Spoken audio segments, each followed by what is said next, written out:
अस्सलाम वालेकुम, मैं हूं शराफत राना। दूसरा रुख में नए वीडियो के साथ आपकी खिदमत में हाजिर। वफाकी काबीना को सिफारिश की गई है कि आइंदा माह से बिजली की कीमत में 3 रुपए फी यूनिट इजाफा कर दिया जाए। जब से यह हुकूमत आई है, पाकिस्तान बिजली पैदा करने की सस्ती तरीन टेक्निक्स इस्तेमाल कर रहा है, यानी इनपुट्स। अगर पेट्रोल और फर्नेस ऑयल से बिजली बनाई जा रही है तो वो दुनिया की तारीख की सस्ते तरीन रेट्स पर दस्तयाब है। पाकिस्तान अपनी जरूरत की बिजली का 60% कोयला से पैदा कर रहा है, जो सस्ती तरीन तवानाई है। उसके बावजूद आए रोज बिजली की कीमत में इजाफा किया जाता है, पेट्रोल की कीमत में इजाफा किया जा रहा है, गैस की कीमत में तबाहकुन इजाफा किया जा चुका है। वजह यह बयान की जाती है कि हमने IMF की शराइत पर अमल करना है। पहले भी अर्ज कर चुका हूं कि IMF हरगिज ये नहीं कहता कि आप आवाम का गला काटो। IMF आपको टैक्स या रेवेन्यू जनरेशन के टारगेट्स देता है। IMF कहता है कि आपने इतना लोन हमसे लेना है तो आपको माहाना इतने पैसे बतौर टैक्स के पाकिस्तान में वसूल करने हैं। अब मुहिब्बी इमरान खान कहते हैं कि पाकिस्तान में लोग टैक्स ही नहीं देते। और अगर कोई इंसान इंडिपेंडेंट तज्जिया करे, एक आजादाना सर्वे किया जाए, तो पाकिस्तानी अवाम दुनिया में टैक्स की शरह से मारे जा चुके हैं। पूरी दुनिया में सबसे ज्यादा टैक्सेस पाकिस्तानी अवाम देते हैं।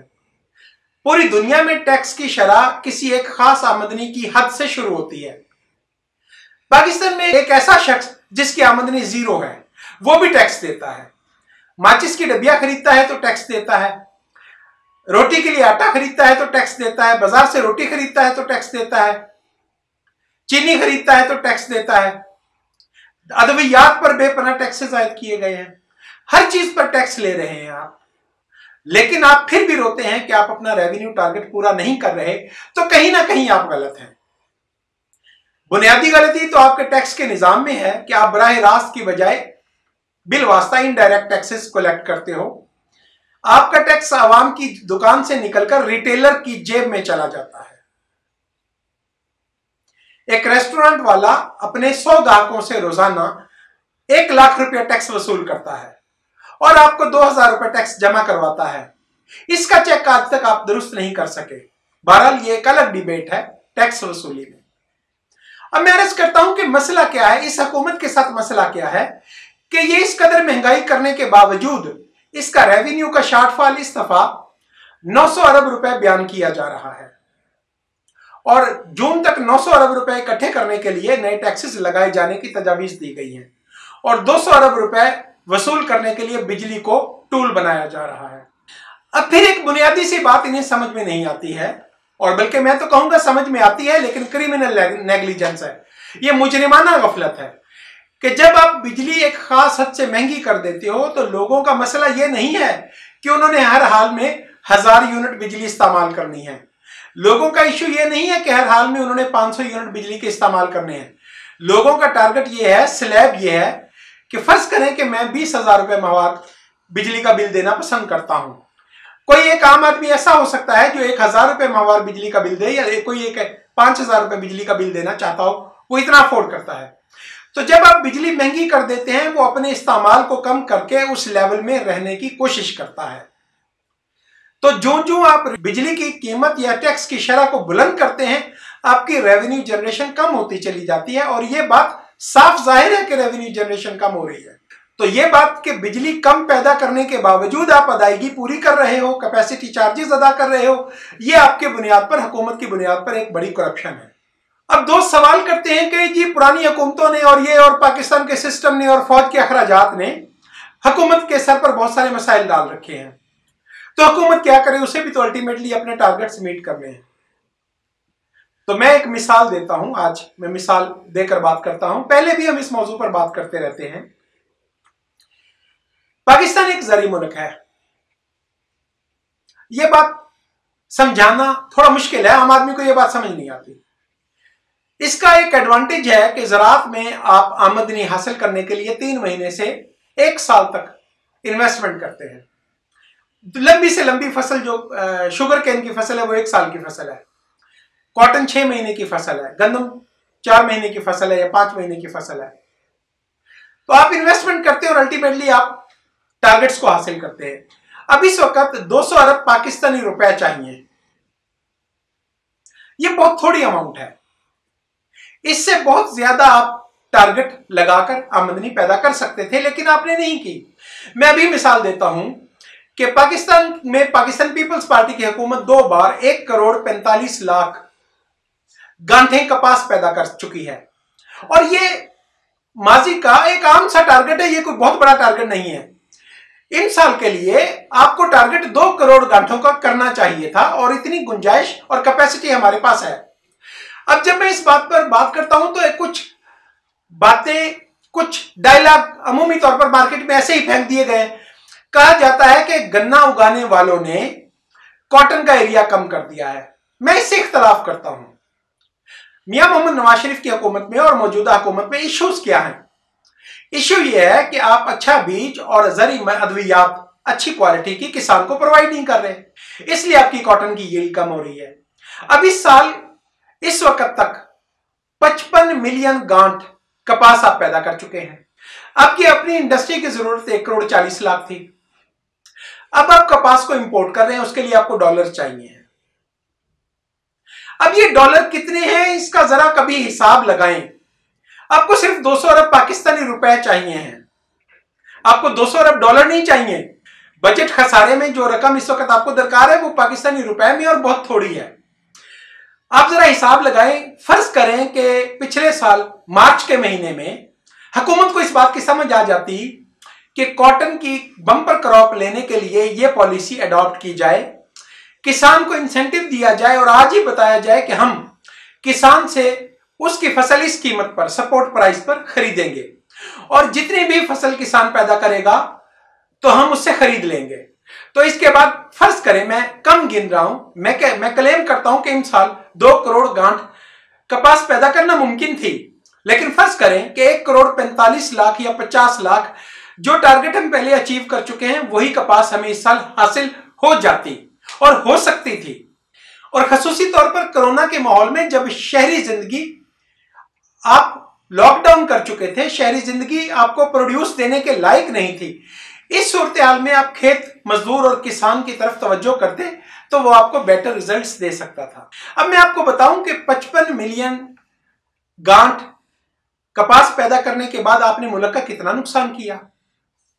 आपने 9 मिलियन टन, 55 लाख गांठ यानी 5.5 मिलियन, आपने 9 मिलियन कॉटन बेल्स की पैदावार कम की। आज 1 मिलियन कॉटन बेल्स की कीमत इंटरनेशनल मार्केट में 2.46 बिलियन डॉलर है। 2.46 बिलियन डॉलर कीमत है 1 मिलियन बेल्स की। तो आपने 9 मिलियन बेल्स कमी की पैदावार में। तो आपको अंदाजा है कि आपने कितना नुकसान किया। आपने कम से कम 20 अरब डॉलर का नुकसान किया। मोहतरम वजीर आजम, गौर करें कि आपने 20 अरब डॉलर की कपास कम पैदा की है। इसी तरह आपने गंदम कम पैदा की, इसी तरह आपने चावल कम पैदा किया, इसी तरह आपने शुगर केन कम पैदा किया, चीनी कम पैदा की, और इसी तरह आपने मकई की फसल को बर्बाद किया, इसी तरह आपने सोयाबीन की फसल को बर्बाद किया, सूरजमुखी की फसल बर्बाद हुई। क्योंकि जब से आपकी हुकूमत आई है मार्केट में अच्छा बीज दस्तयाब नहीं है। आप बावजूद हाइब्रिड बीज की जगह 2 नंबर बीज के इस्तेमाल को और प्रमोट कर रहे हैं, और आपकी हुकूमत के कारपरदाजान, आपके वज़रा इस साजिश में शामिल हैं। चूंकि आप इस अहलियत से महरूम हो गए, आप ये अंदाजा नहीं कर सकते कि आपकी सीमेंट एक्सपोर्ट क्यों नहीं हो रही है, आपकी सीमेंट की इंडस्ट्री पूरी पैदावारी सलाहियत के मुताबिक क्यों नहीं चल रही है, आपकी सर्जिकल गुड्स की, आपकी स्पोर्ट्स की इंडस्ट्री, आपकी इवन टेक्सटाइल की इंडस्ट्री। नो डाउट इस वक्त टेक्सटाइल मसनूई तौर पर, इस वक्त आर्जी तौर पर बूम पर है, लेकिन जीएसपी प्लस स्टेटस के बाद ये टेक्सटाइल अकेले टेक्सटाइल को पाकिस्तान को 40 अरब डॉलर का रेवेन्यू जनरेट करना चाहिए, लेकिन आप 14-15 अरब पे पहुंच रहे हैं और आप इस पर छलांगे मार रहे हैं, आप खुश हो रहे हैं। अब फिर अर्ज ये करना है कि जो लोग आपको ये समझाते हैं और जो लोग ये clerk type mentality, Asad Umar हो गया, हफीज शेख साहब हो गए, कोई और लोग हो गए, और इसहाक डार इसी तरह सोचता था कि तमाम तर टैक्सेस हम पेट्रोल और बिजली पर मुंतकिल करके कंफर्म रेवेन्यू जनरेट करते हैं। तो मोहतरम वजीर आजम और हुकूमत पाकिस्तान इस वक्त आप गलती कर रहे हैं। जब आप इनपुट्स पर टैक्सेस बढ़ा देते हैं तो आउटपुट कम होती है, आपकी पैदावारी सलाहियत बर्बाद होती है। आपने इंपोर्ट्स पर पाबंदियां लगाकर अपनी पैदावारी सलाहियत को कम किया है। आपकी वजह से मईशत का हुजम सुकड़ गया है। वो मईशत जो 364 अरब डॉलर का बिजनेस कर रही थी वो आज 200 और कुछ 250 के करीब आ चुकी है। तो जब तक आप अपनी पैदावारी सलाहियत को बढ़ाएंगे नहीं, जब तक आपको हर कीमत पर हर वक्त लोगों से पैसा हासिल नहीं करना, आप लगान इस्तेमाल करके अमीर नहीं हो सकते। आप मार्केट में इंसेंटिव दें। देखिए, आपको 6000 अरब रुपए का इंसेंटिव आपने बिल्डर्स को दिया, क्या हासिल हुआ? मैं पहले भी कहता हूं कि बिल्डर को जब आप इन्वेस्टमेंट दे रहे हैं, बिल्डर को जब आप इंसेंटिव दे रहे हैं, तो मुमकिन है कुछ लोग ज्यादा अमीर हो जाए, लेकिन बिल्डिंग या कंस्ट्रक्शन की जो बिजनेस है ये आपको डॉलर्स नहीं लाके दे सकता। बैरून मुल्क से सरमायाकारी नहीं आएगी, आपका मुल्क अमीर नहीं होगा, आपका मुल्क तरक्की नहीं करेगा। इसी तरह अगर आप तालीम, सेहत और हाउसिंग में के कारोबारों को मुनाफा बख्श बना देंगे तो आपका इंडस्ट्रियलिस्ट इस बिजनेस में आ जाएगा। आपको जद्दोजहद ये करनी है कि आप एक्सपोर्ट ओरिएंटेड जो आपकी इंडस्ट्री है उसे सपोर्ट करें, ज़राअत को सपोर्ट करें, उस पे इन्वेस्टमेंट करें, उसको पैसा दें, उसको इंसेंटिव दें ताकि वो अपनी पैदावार बढ़ाए और आप रोज रोज बिजली और पेट्रोल महंगी करने के एक विशेष सर्कल से बाहर निकल सकें। मैंने अर्ज किया कि आपने सिर्फ कपास की फसल में 20 अरब डॉलर का नुकसान किया मुल्क का, और अगर पूरा ज़री पैदावार का नुकसान आपके जिम्मे किया जाए तो यकीनी तौर पर पाकिस्तान के बजट से कई गुना ज्यादा आप नुकसान कर रहे हैं। तो इन पॉलिसियों पर खुदारा गौर करें, इन पॉलिसियों के बारे में हकीकत पसंदाना पॉइंट ऑफ व्यू लें, अपनी मुशावरत को बढ़ाएं। और हुकूमत ये नहीं होती कि हमें लगान चाहिए, हुकूमत ये होती है कि मुल्क का सनत का, मुल्क का ट्रेड का, मुल्क का ज़राअत का बिजनेस वॉल्यूम बढ़ाया जाए। 2.5 साल की हुकूमत के बाद भी ये कहते आपको अजीब नहीं लगता कि साबका हुकूमतों की वजह से हम मसाइल का शिकार हैं? आप बताएं, आपने अपने टेन्योर में, आपने अपनी हुकूमत में आने के बाद कपास की 2 फसलें ले ली हैं, गंदम की 2 फसलें ले ली हैं, शुगर केन की 2 फसलें ले ली हैं, और हर फसल आपकी कम हुई है। हर फसल में आपको 40 से 50% गिरावट मिल रही है। सिर्फ ज़राअत की मद में आप इतना बड़ा नुकसान कर रहे हैं, तो बाकी तमाम इंडस्ट्री में जो प्रोडक्टिव इंडस्ट्री है, जो एक्सपोर्ट ओरिएंटेड इंडस्ट्री है, मैं आपको बताता हूं कि 2013-14 में Pakistan leather garments, leather products की एक्सपोर्ट से 1.27 बिलियन डॉलर कमा रहा था, यानी 1.25 अरब डॉलर पाकिस्तान ने कमाए। इस साल कितना कमाया है? शायद 5 करोड़ डॉलर भी नहीं कमाए। तो क्या वजह है? वजह यह है कि हुकूमत की तरजीहात में ऐसी पॉलिसी बनाना नहीं है कि हमारा एक्सपोर्टर उसको साथ लेकर बैनुल अक़वामी मार्केट में मुकाबला कर सके, और बैनुल अक़वामी मार्केट से आपने पाकिस्तान के तमाम सनतकारों को निकाल फेंका है। तो बिजली की कीमत बढ़ाकर, पेट्रोल की कीमत बढ़ाकर, टैक्स लगाकर मुल्क नहीं चलते, मुल्क पैदावार बढ़ाकर चलते हैं। मोहतरम वज़ीर आज़म, किसी न किसी लेवल पर आपको सोचना होगा, और अगर आप नहीं सोचेंगे तो फिर आने वाले को सोचना होगा। आज के लिए इसी कदर। यूट्यूब चैनल दूसरा रुख को सब्सक्राइब करें, शेयर करें, कमेंट करें। इंशाअल्लाह अज़ीज़ फिर मुलाकात होगी। खुदा हाफिज़।